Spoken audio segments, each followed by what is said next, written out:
we go to Joshua Tree. Lena has the bright idea. She wants to get a big Airbnb little house. It's like 8 bedrooms, some shit like that for like us and her family. So we go out there. It's almost all women and then me and then the kids. And so we're all hanging out, doing our thing. There's an area called Pioneer Town. It's like, it looks like, the West. Like, it's like a real cowboy and Indian type vibe. Shit hasn't been fixed up in like 100 years, 200 years, whatever. We're walking around in the scenic Pioneer Town area. And as soon as we get there, I sort of look around. I'm seeing a bunch of like, punk looking people. I'm seeing some people who have like Yeezys on. I'm thinking like, okay. There's a hip element out here. So basically, I'm probably going to see some people who know who I am. This could be interesting because I'm with her whole family. And to them, it's always extremely shocking when anybody knows who I am. Seconds later, I'm walking up to the old country store, and who do I see? Tariq Nasheed. Probably the last person I ever would have expected to see in this kind of environment. Didn't we have him here one day? Yeah. With Captain Zazaria. Yes. Okay. And I was so blown away for multiple reasons. Number one, just weird to see somebody who's like, pretty much famous, like, anywhere you go and you go to a random place like this. Also, I believe Tariq Nasheed probably has, complicated feelings about the pioneers who, took over this country. So think he was down there with a white woman? No, he was there with a black woman. What was he down there? What was he doing down there? He was with the kids. He was doing, family stuff. That's like white orientated, right? I mean, what would be like a more appropriate vacation thing for a black man? He was teaching his black kids about the Joshua Tree in the Pioneer City. I mean, I saw him, we can't trust with his kids, and they were like, you pay for the pellets and then you like feed them to the goat. Tariq dropped the Nasheed from your name, bro. That's all I saw him doing. No, and then I have to explain him to her Armenian family, which is not easy. A lot of the Tariq Nasheed lore is you kind of got to be in the game to understand. I started explaining foundational Black Americans to them and how they're kind of like ops with the more recent immigrants. Very confusing to them. Did he stand there like with his arms crossed while you explained it? He wasn't there anymore once I started explaining who he was to them. But they, my wife was very excited to see him. He don't like the African people.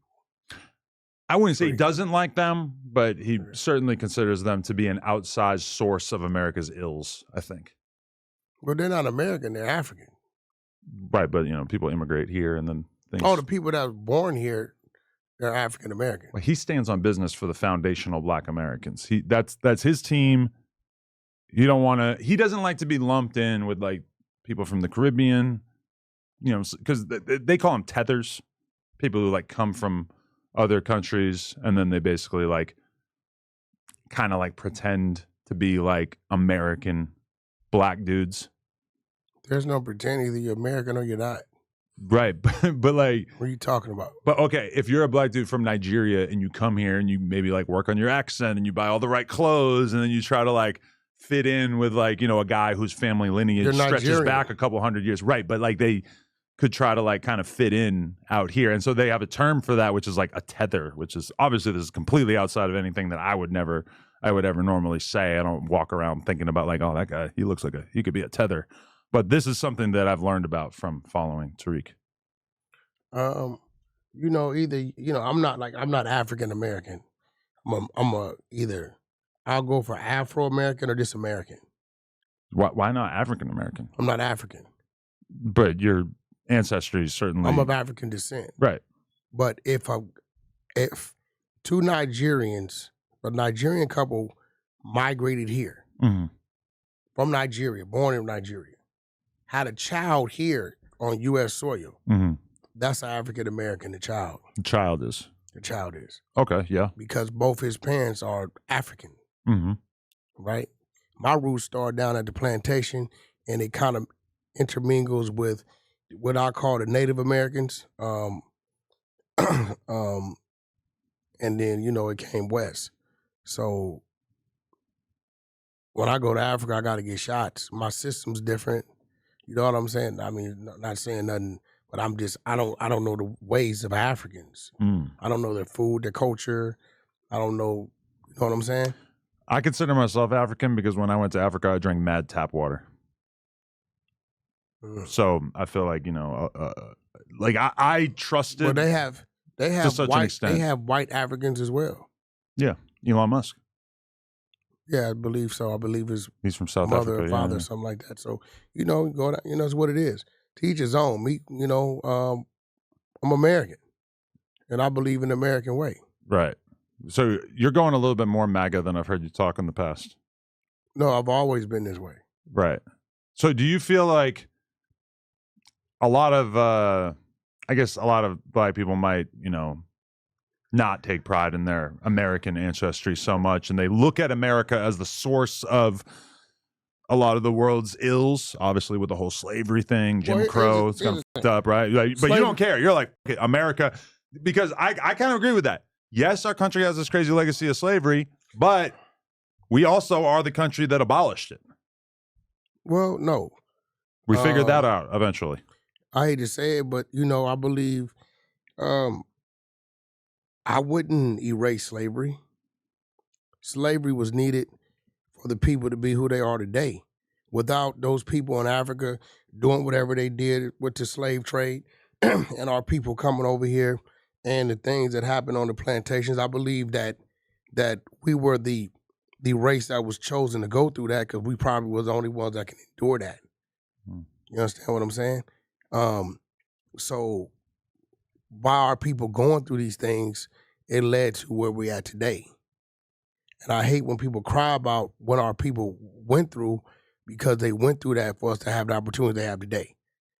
They probably in their grave like, what are you crying about? We went through that. We hung for these trees. We did everything that, we went through all of that for you guys to have the opportunity that you have today. You know what I'm saying? So it's like, a lot of it is like, it's kind of like, it's cruel and real dark, but we survived it as a people because we still stand today. But I feel like you should still be able to acknowledge that if you could change things, you would go back in time and be like, hey. I wouldn't change nothing. No slavery. I wouldn't change nothing. Because to change it means that we don't know where we will be standing today. Given everything that I know about human nature and like what the world was like until, like the past 100 years, it's not really all that surprising that so many cultures partook in slavery. If anything, we're lucky to be in a world today where such things are shunned to the point where we can't even imagine. I hate that our people had to go through it, but our people was able to survive and go through it. And we stand today. We made a lot of leeway. We dominate in sports. So you're saying if we had, we had a black man in the White House. If we had shipped millions of Irishmen out here, they might not have been able to hack it. I wouldn't be here today.